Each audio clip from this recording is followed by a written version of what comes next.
Hey guys, have a look at this new shower head I've been using for a few weeks. It was super easy to install. I simply just unscrewed the old one, screwed this one back on, and made sure I had the right washers in there. So I'll show you some of the spray patterns and then let you know some of the things that I love about it. Now you can see this back one here.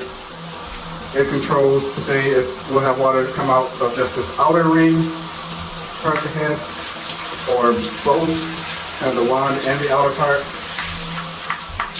or just the inner part there. So that gives you some options to filter through. And then this other switch down here just gives you different spray patterns.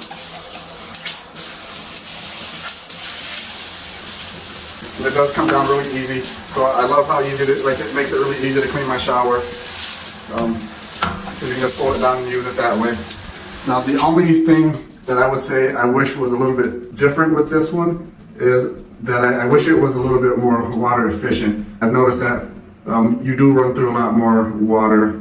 So like if you're somebody like me who takes really long showers, sometimes I will tend to run out of water, and so the rest of my family might have to wait to let the water heater heat back up. But if you have like a tankless heater where you have basically unlimited heat, that's really good. Just keep that in mind. But I love the spray patterns and I love how easy it was to install.